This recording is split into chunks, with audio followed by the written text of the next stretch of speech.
I want to go back to Nick Robertson, who was there on the ground in Sderot in Israel. Nick, what are you seeing right now? Yeah, Dana, I just told you when we were speaking a couple of minutes ago, there was 2 minutes of silence. It's not silent anymore. The guns have picked up again. We're hearing the fighter jets, hearing explosions, some of them very heavy behind us here right now. Also, we just saw a flash on the skyline.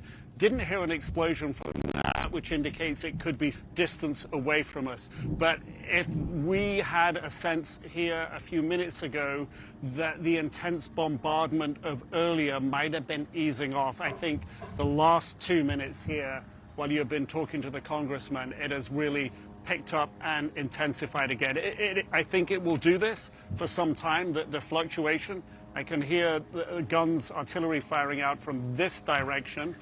Possibly we'll hear the impacts in Gaza behind us.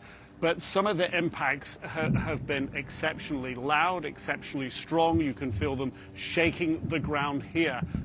Not clear precisely what the targets are other than Hamas and its infrastructure. Not quite clear how the rest of the night will roll out. But what we are feeling and seeing from here right now is quantifiably a step up from previous nights, Dana. And I just want to underscore something that you talked about earlier and that Alex Marquardt has been reporting on, and Becky Anderson as well, which is sources saying that there were significant discussions, progress in those discussions about hostages, the more than 200 hostages being held on the other side of the border from where you are, Nick. And the question that you posed, as you're seeing the increase in action there and military action right before your eyes, how that could impact the ability to get the hostages out and whether there is any connection anymore at this point. Yeah, the diplomacy around the table is, in essence, hostages for humanitarian aid, a humanitarian pause, or we understand Hamas has at some point asked for a 5-day ceasefire. Israel has been very clear all along.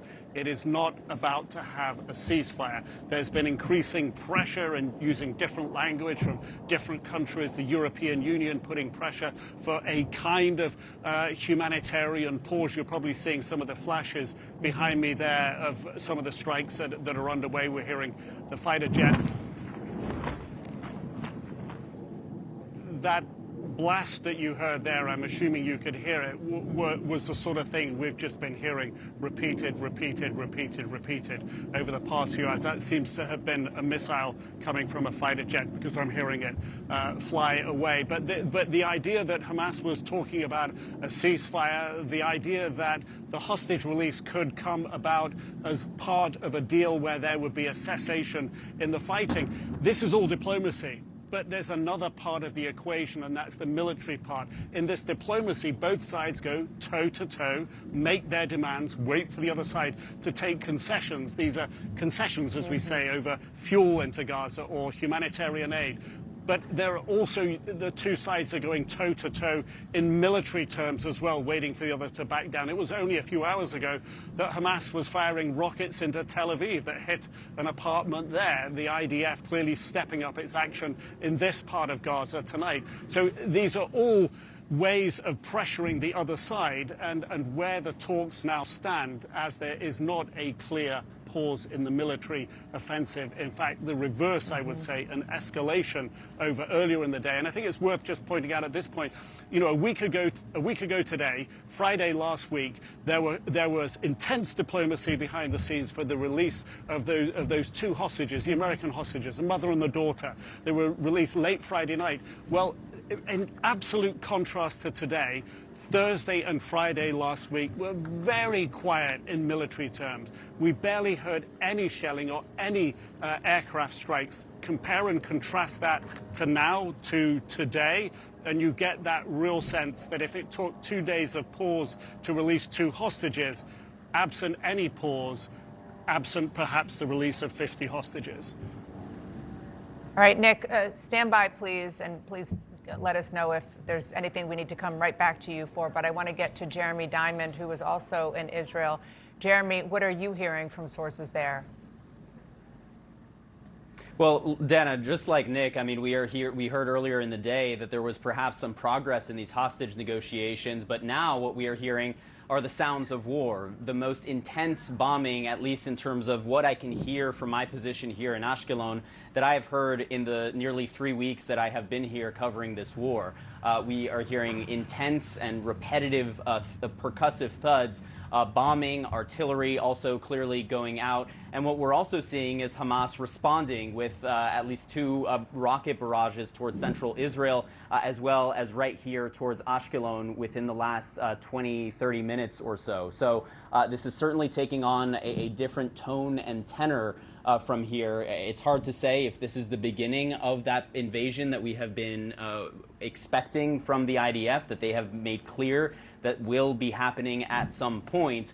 You know, we know, Dana, that in recent days, Israeli officials had clearly told the Americans that they were willing to give them a few days to see how these hostage negotiations developed. And while we don't know officially whether those talks have completely collapsed, what is clear is that Israeli officials were not going to wait indefinitely in order to move forward with their ground campaign. Again, we don't know whether that is what we are starting to see on the ground, but what we are seeing is certainly an intensification of strikes on Gaza. There are also reports of telecommunications being out in Gaza. And in addition to that, we know that in recent days, we have seen a stepped up pace, not only of the airstrikes, not only of the targeting of those Hamas tunnels underneath Gaza, but also increasing raids inside of Gaza. At least over the last 2 nights, there have been tanks going into Gaza to carry out targeted raids, as the IDF describes them, to take out some of those tunnels, to take out some of Hamas's infrastructure. And what we also saw last night was Flotilla 13, which is Israel's equivalent of the Navy SEALs, going into southern Gaza via the sea and carrying out a raid there as well. All of that in the lead up to what we are now hearing, Dana, which again is a very serious intensification of airstrikes, much louder bombing than we have heard perhaps in these nearly 3 weeks of this war. Jeremy, thank you. Stand by as well. I want to bring in General Mark Hertling, who was the commanding general of the United States Army Europe and the 7th Army. General, what are you seeing when you hear our reporters and you see the images that we are? Well, specifically, Dana, what I'd say is Nick's reporting is excellence from northern Gaza.